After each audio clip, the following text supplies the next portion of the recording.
Selamat malam. Selamat ketemu lagi dengan channel Calungku Calungmu. Malam hari ini saya ketemu di terminal ini dengan teman saya ini, Mas Darno Kartawi. Ini dosen di Institut Seni Indonesia Surakarta di jurusan Karawitan.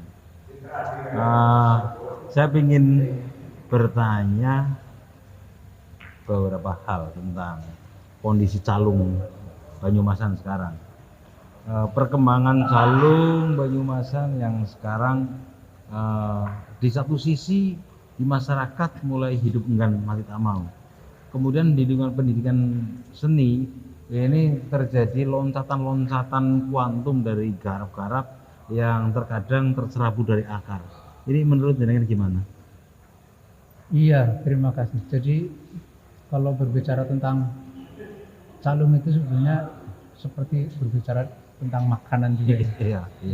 Saya melihat sekarang di akar rumput ya, di Banyumas yang sebetulnya harus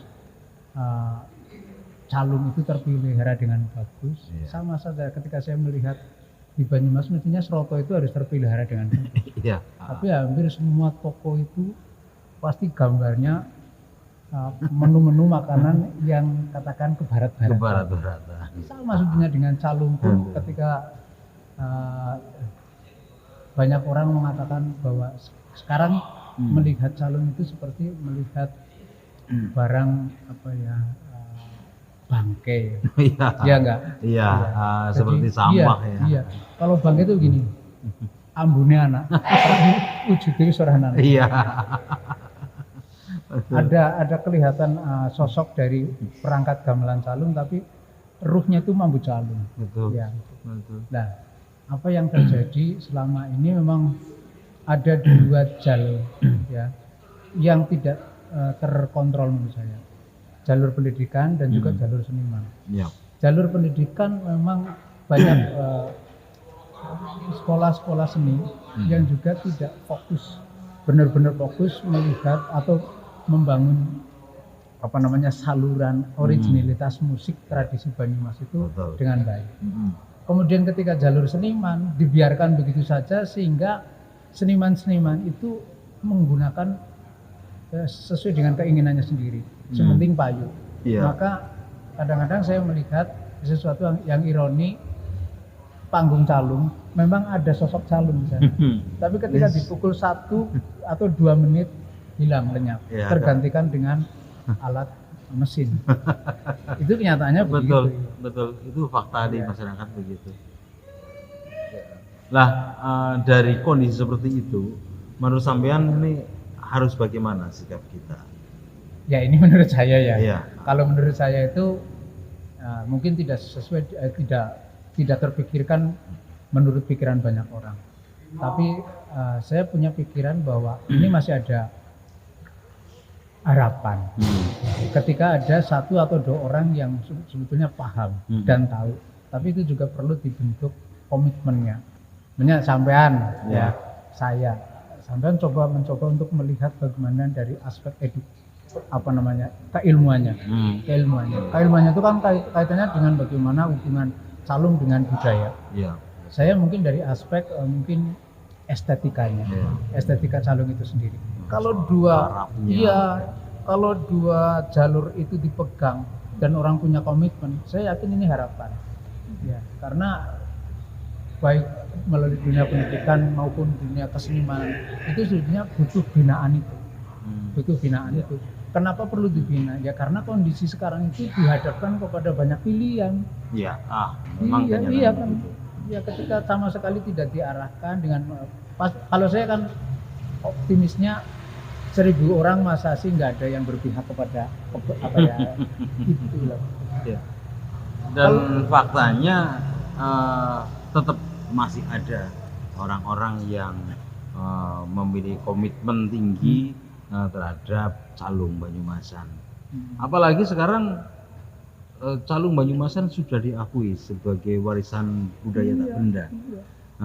Cuma keseriusan menggarap calung, keseriusan memelihara calung, kontinuitas calung, ini yang harus masih kita cari celahnya. Karena ketika ada seseorang yang dengan getol masih ngugemi tentang calung, sementara yang lain menganggap itu remeh, atau yang lain lagi menganggap itu sesuatu yang tidak bermakna. Ini banyak faktor yang menurut saya harus ada strategi, harus ada cara, teknik, sehingga kekuatan-kekuatan yang ada ini harus dikumpulkan menjadi satu kekuatan untuk tumbuh bersama-sama, berkembang lebih tinggi, lebih luas, baik dalam konteks kualitas maupun kuantitasnya.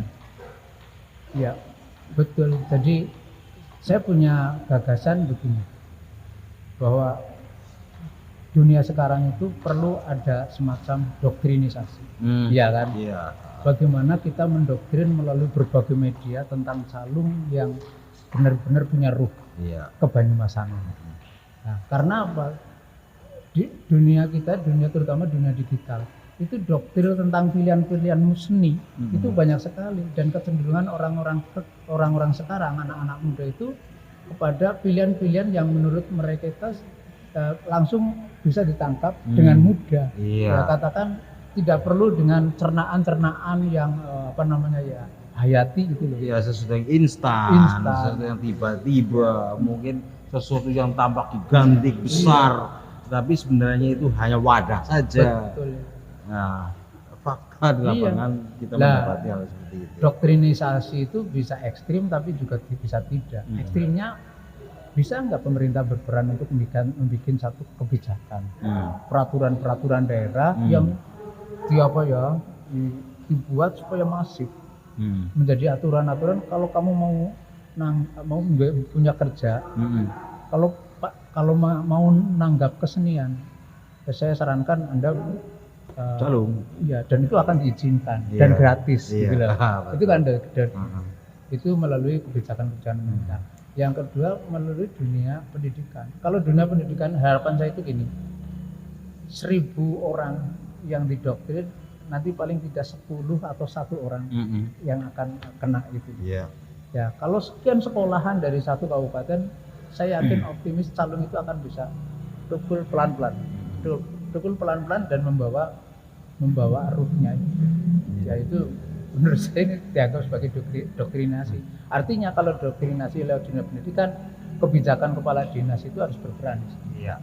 Paling tidak sejak mulai sekolah dasar itu harus sudah mulai dikenalkan sampai SMP, SMA, sampai perguruan tinggi. Iya, umpamanya gini ya, guru seni itu kamu itu berada di mana? Oke, saya berada di Banyumas. Oke, kamu harus menguatkan bagaimana katakan tari atau musik lokal itu sebagai kormu dan itu sebagai andalanmu. Sehingga nanti akan dikompetisikan antara sekolah sekabupaten Banyumas, nanti akan kelihatan keprofesional Anda sebagai guru seni. Dan nanti akan terukur. Makanya bagaimana strateginya, ya kepala dinas membuat satu kegiatan-kegiatan yang sifatnya pembinaan kepada guru-guru seni.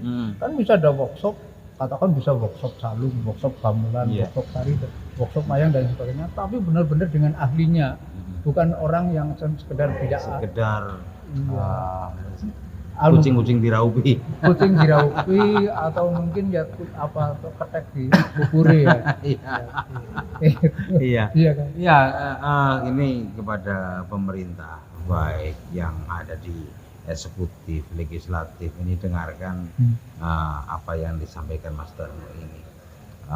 Beliau putra dari Banyumas yang sekarang menjadi dosen di Institut Seni Indonesia Surakarta dan sangat konsen menggarap calung Banyumasan dan punya pendapat bagaimana kebijakan pemerintah, goodwill dari pemerintah untuk bisa menghidupkan calung sebagai kekuatan keragaman budaya, sebagai spesifikasi kebudayaan yang bisa menjadi identitas, jati diri, karakter masyarakat Banyumas. Saya kira begitu. Oke. Ada sesuatu lagi yang ingin disampaikan sebagai penutup? Ya, karena ini topiknya tentang calung. Iya. Jadi seni pertunjukan yang calung adalah sebagai kekuatan, itu kan salah satunya lengger. Jadi jangan berpikir bahwa lengger itu kekuatannya pada gerak. Iya. Salah. Karena dulu keragaman, kenapa orang bisa melihat lengger semalam suntuk? Karena ruhnya ada di dalam gending itu sendiri. Betul. Gending itu tidak akan indah ketika penabuh calung itu tidak dibekali dengan kemampuan teknik dan kemampuan mengolah rasa. Maka saya melalui media ini berharap bagaimana orang memahami tentang akar kebudayaan dan akar seni itu sendiri. Nah, kalau calung itu adalah kekuatan dari lengger Banyumas. Dan calung tidak bisa tergantikan oleh apapun. Dan saya bangga tahu tentang calung dan saya bangga bisa main calung. Karena Pak, calung itu membawa saya itu hidup menjadi sangat percaya diri. Iya, betul. Oke, terima kasih. Inilah obrolan kita di terminal Bulu Pitu Purwokerto. Semoga bermanfaat untuk kita semuanya. Salam budaya merdeka.